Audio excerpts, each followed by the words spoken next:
David Dastmalchian. How are you, Hi, sir? I'm fantastic. How are you? I'm great. I'm exhausted. I'm 3 months out from.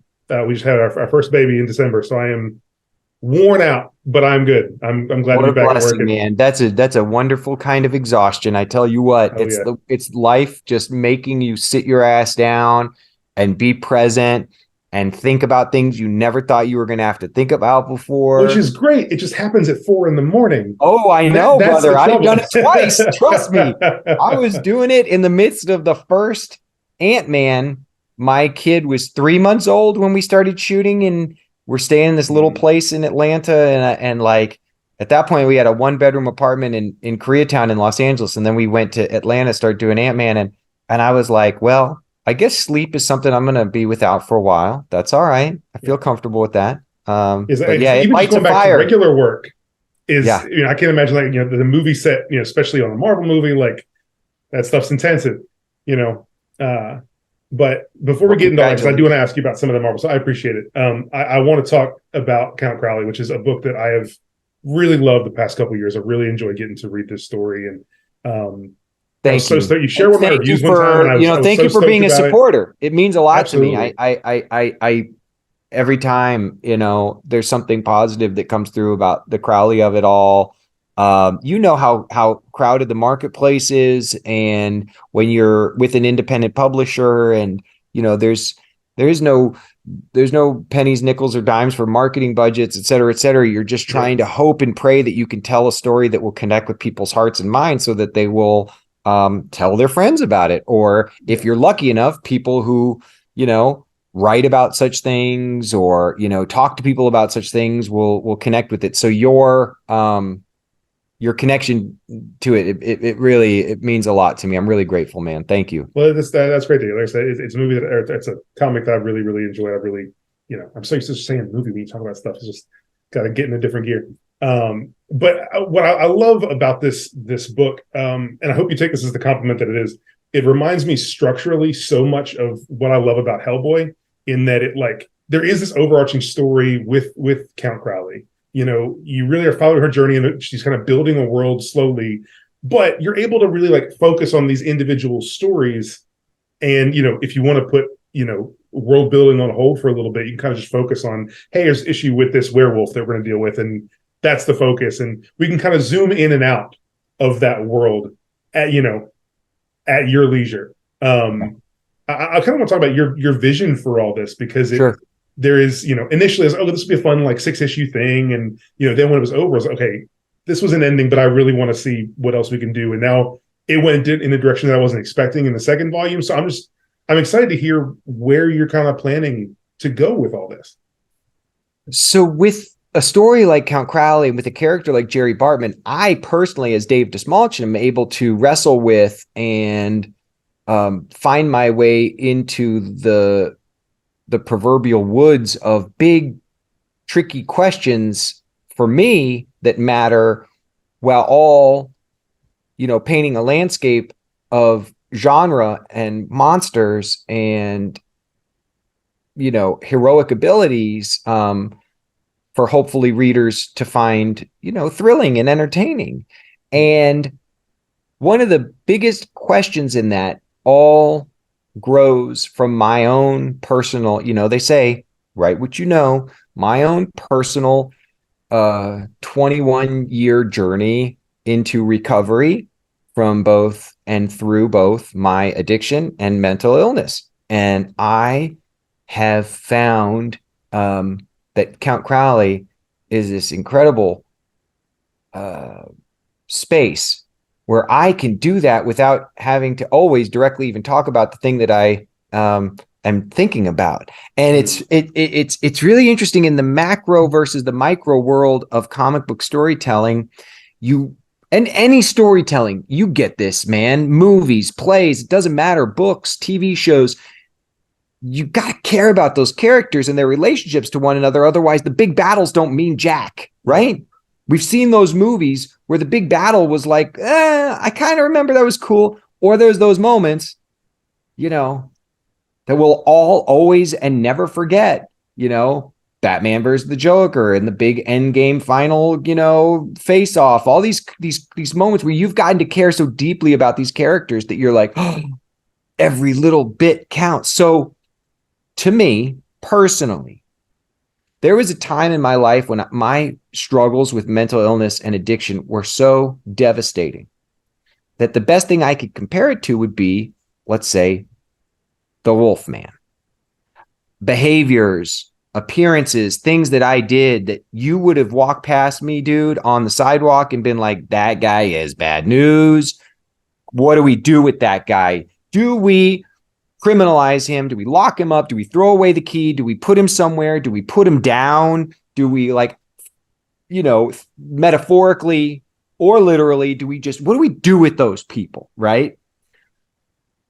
Or is there a path through community, education, compassion, science, love, whatever your definition of spirit is, that person can be sitting here today, Dave Dastmalchian, in a hotel in Austin, Texas, getting ready to go to South by Southwest, talking to comicbook.com about the things that he loves, like, you know what I mean? Right. So in Count Crowley, I could tell these really intimate stories about the people that Jerry's going to encounter along the way, who, let's say she's going toe to toe with a gnarly monster, and there's something in her that's like, am I putting this thing out of existence? Do I need to? Because sometimes we do have to vanquish our monsters. Don't get me wrong. Some monsters we need to destroy. Mm-hmm. But sometimes, is there a path forward?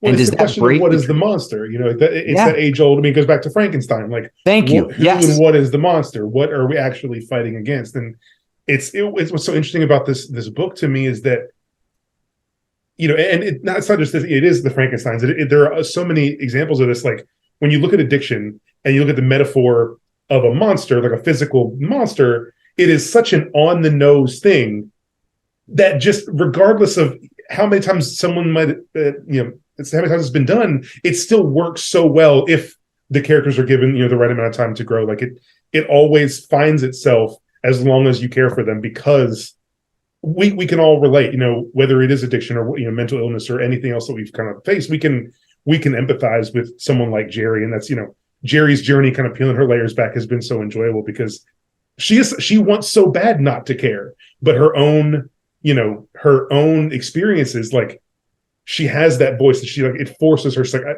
I've been where this werewolf is, even though he's not like in a bottle, he's just an actual monster. I have been there. I can't just let him go. I have to do something about it. There has to be another way. There has to be another way. Even though tradition and the system thus far is saying to her, no, it's kill or be killed. It's put them down and walk away, devoid yourself, because that's what worked for Vincent Freitz, who is her, for lack of a better term, mentor, although they butt heads like crazy. He's been battling werewolves, vampires, and a whole bunch of other monsters for nearly a century now. And it's like, this is the way, girl. This is the way things are done. And she's going, there's got to be another way. And a lot of us feel that way sometimes when we look at systems in play, systems in action. It's all about, that perspective. Like, when a different generation comes and we've seen things a different way than the generation before us. And we can say, well, this is a whole issue. Like, we're not benefiting from the things that you did. We're just seeing them as wrong. We got to find a way around it. We got to do something different. It's a lot of fun to see all this through a specific character and to see, a manifestation of so many things that a lot of us feel anxious and frustrated about, kind of come to life. It's and I was just going to say, thank you again for seeing that. But for those who have not cracked the page yet, what I hope their experience may be as well, which I feel like you've spoken to, is that it is just an all-out, pretty fucking, pardon my French, fun. Like, it's a fun book. It's very fun. It's a lot of fun. Lucas Kettner, dude. I mean, am I wrong? This guy is like the Bernie Wrightson of our time. It's Mad Magazine meets EC Comics meets brand new kind of stylized. It has a very pulpy, throwback feel to it. In a way, it doesn't feel cheap or old. it feels like I guess retro is the best word. It feels like so something authentic. like it's nostalgic, you know. It kind of sits in this like where monsters are scary, but it's not like meant to terrify you. Like it's meant to be fun, and there is that fun space that monsters can exist in. Like when you go back and watch an old Universal movie, but like, yes, this is still scary, but also like I really love how tactile it all is. Yes, you know, and it really hits a lot of those notes. It's a lot of fun.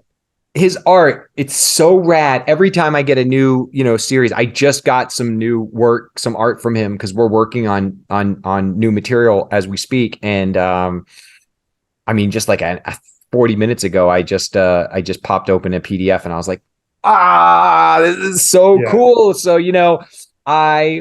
I want all those battles. I want Jerry, figuring out, and I wanted to make this. So the things with like approaching telling a story like this that were really important to me, as well as personalizing it and hopefully creating characters that people would give a crap about, was also honoring the tradition of Universal Monsters, Hammer Monsters, from Monster Squad all the way to Monster Hunter traditions, from Van Helsing all the way up to Buffy, Hack Slash, Vampirella and more. But I wanted a hero that every reader would get a kick out of watching sloppily show up in this punk rock, she's ain't no pinup, monster hunter for sure. You're never going to see Jerry in like a cheerleader's uniform. She is in ripped up jeans, combat boots. Her Count Crowley makeup is always all messed up.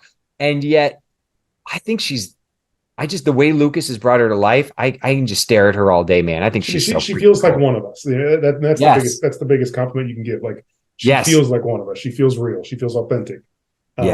In a way that I think comic heroes, but especially comic heroines, have rarely been given the chance to feel. Sure. Like you talked about with the pinup stuff, it's always been this, a long time stereotype in comics in the way that someone was meant to be. And, in the modern day, we're doing a lot to write that. But, of course. And also, don't get me wrong. I mean, hitting the nail on the head. As a comic reader, come on, man. There was time I would like gaze at the pages of Vampirella as a kid and be like, that's so hot. But and now as an adult, you're like, that was weird. Spaces too. You know what I mean? Just like somebody looks at Adam Warlock and goes, that's so hot. Like a lot of characters were drawn in ways that people would look at over the decades and be like, that is. So that's fine. But I did want to break the trope because I wanted to see maybe that, you think of like the Bloodstones or something, and you're just trying to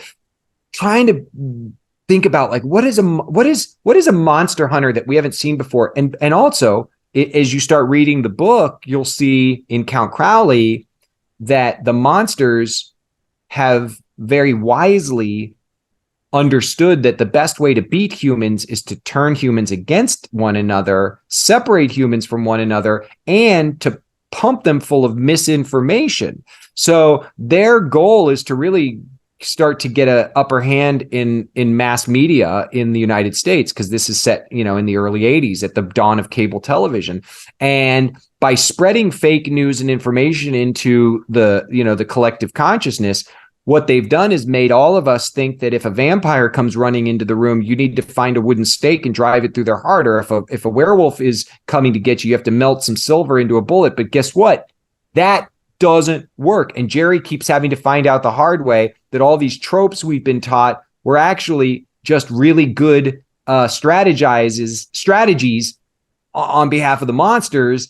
So I wanted to make it so hard to kill a monster, because it always drives me crazy when I'm watching something and you realize how easy it is to kill certain monsters, that you could just take out a room full of, werewolves with a machine gun with silver bullets in it. And I was like, it's got to be harder than that, man. These are supernatural beings that have all this power. Mm-hmm. A werewolf, I can't just have a reloading crossbow and take out 17 of them by myself. I need to believe that the stakes are so high that Jerry could die any issue. And by the way, folks, if you've been reading my comic, you know that anybody, even our hero, could die any issue. I'm not afraid. And that's the cool thing with doing a mantle like Count Crowley.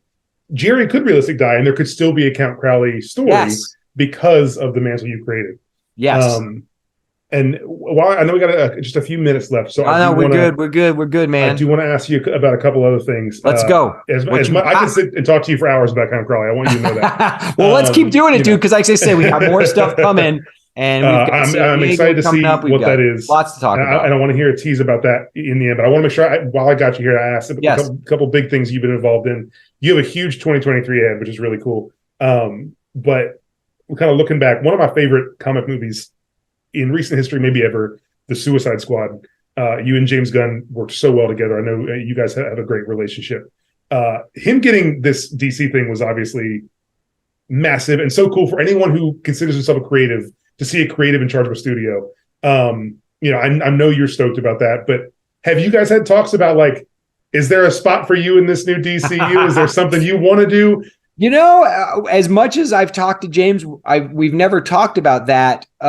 What I have talked to him about is to tell him how genuinely excited I am to see someone of his caliber, of his passion, of his imagination get the opportunity to stand at the helm of the DC ship and lead it into a future that is going to be so rewarding for those of us who care. Mm-hmm. And separately, as a friend, to just get to see someone who I love, who is my family, utilize all of their gifts as a storyteller, as a leader, as a human being, do something that's going to impact so many millions of hearts and minds and imaginations. That's what we've gotten to talk about. Yeah. As far as the architecture and the things that he's doing in the, I'm just sitting back and watching now. Yeah, he's locked in a room figuring stuff out. All right, so then let's play in hypotheticals for a second. Okay, your approach, you get your choice. One of these two things: take on this new some kind of new role in this future that he's building, or get another chance to play Polka Dot Man. Oh, you're ripping my heart out, dude. I know it's hard, but I have to ask the hard questions. Hard. Polka Dot Man was such a beautiful Polka Dot Man thing. Abner is by far one of the greatest roles I've ever gotten to play as an actor. James wrote me a gift of a role. So if there was some, origin story, or I guess, I don't know what, some way that who knows what, who knows Polka Dot Man had, if there was a flashback sequence, that would be cool. Of course. I think it was a role that was so perfectly written for you too. Like it matched your talent so well. Thanks, man. It was just a perfect marriage of role and actor. It was such a gift. It was really fun. And then, I think about the canon of DC characters and villains, especially because I always felt that DC had the best villains that I would love to bring to life. I like the idea, obviously, the origins of the character going back to the Lewis Carroll, Fantasia of it all. But I think there's something so horrifying, so complicated, and so challenging about manifesting a character like Jervis Tetch into like a performance. I would throw my mad hat into that ring any day. I would love to audition for, if somebody was trying to put together a film where the Hatter was coming. I feel like I would really love to throw my hat. And I would really love to see that. So, in hey, that ring. James Gunn, I know you're watching.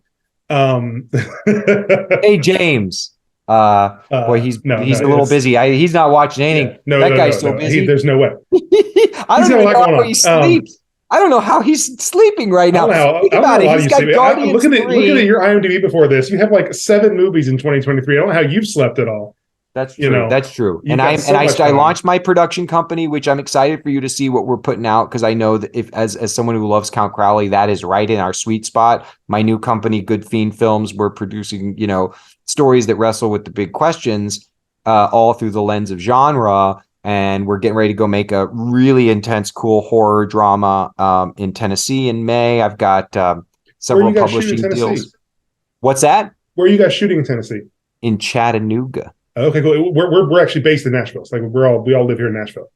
So that was so you also understand right now more than ever, one of the themes that I gleaned from my friend and hero Emile Ferris when she wrote My Favorite Thing is Monsters, and I read in her interviews her talking about the concept of good monsters and bad monsters. I've always felt that a lot of the people who live on the fringes of our society, important artists, important people representing, maligned groups, tend to be classified as monsters because they look different from us. They move different from us. But guess what? I've always felt like a monster, and I feel like there's the potential for all of us to be good monsters. So I think there's really good monsters. So it's important for me to come to a place like Tennessee right now, where I think some of the good monsters are being targeted and terrorized by some of the bad monsters. And I want to help unify and bring us together and show people that we're all the fucking same, man. Underneath what you think is so scary, what you're so afraid of, what it is that you think that might hurt you, if you could take a chance and just connect and communicate with people, you'll realize we're all the same underneath.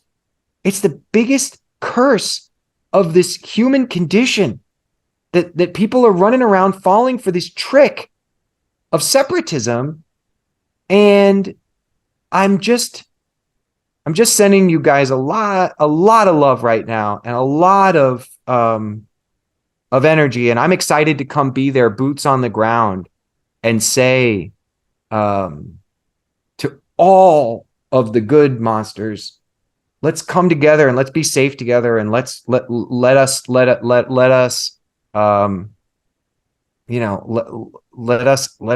help you. I want to be there. So I'm excited, man. And the story that we're going to tell when we come there with this amazing director, her name's Erica Scoggin. She's a Tennessee native. She's helped me to write this script, and she's directing it for me, and I'm going to be starring in it.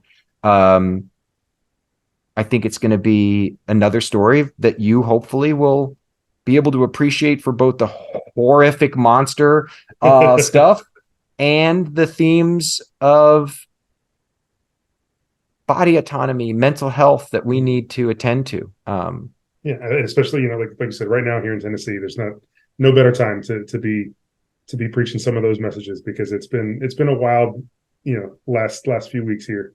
Yeah, in that regard. So but we can't give up, and it's not about like, well, we're leaving, because we can't leave people behind. We got to come in. We got to come in, and we got to come together, and we have to just force people, whether they want to or not, to have to confront these. It's so easy to villainize, something we don't want to look at, it we don't understand, because it makes us feel something that is a temporary short fix for what's not working within us.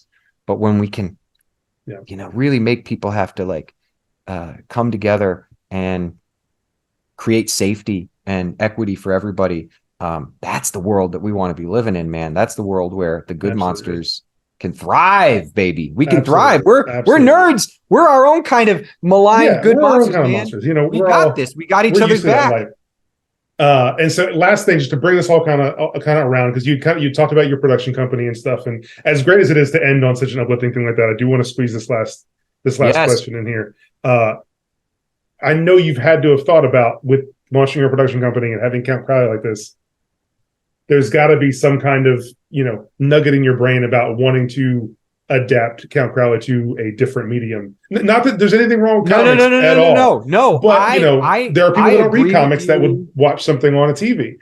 I've always believed that Jerry's story would translate really well into episodic television or like a mini series. And I felt that way from the beginning. I currently am talking to some really, really, really incredible women, a writer who makes shows for television. There's even an actor who I really love for this. I am talking to some really powerful creators about what this would look like. And I know that if I can continue to just do the best work I can do and push myself and believe, the sky's the limit with this journey, man, because we're just scratching the surface as far as the comic book narrative is going right now. When you get into what's about to happen next and you start seeing what kind of monsters are coming, what kind of monsters exist that we haven't even seen yet. I know your lid's going to flip, but like, then sometimes when I think about like getting to shoot scenes of this stuff, I'm like, it's not just sitting there and you're kind of thinking in your head, and especially I'm actively putting energy. A character like Natasha Lyonne is playing, and you see her on TV weekly, and you see what she's doing, and you're like, there's such a framework for that. Like, people love this. They will love Jerry. Like, you can see the translation, and you can see how it's going to work. So I hope that gets to happen sooner rather than later. I'm actively really putting my energy into it, and we will. Please send me your good thoughts because I believe it's possible. Always good thoughts for David. Thank you so much for hanging out with us here for a little bit. It's always, I think I talked to you like 5 years ago for like 5 minutes about Ant-Man. So it was good to like sit and actually, get to like talk about things and hear you kind of pour your love into this book and into the people around you. It's just, it's always a joy to hear from you. So let's do it again. Like I said, there's lots of cool news coming soon, hopefully. And we will, we'll do it again. But until then, man, stay strong, stay safe. And thanks for being so awesome. Keep up that good, man. And thank you for being awesome.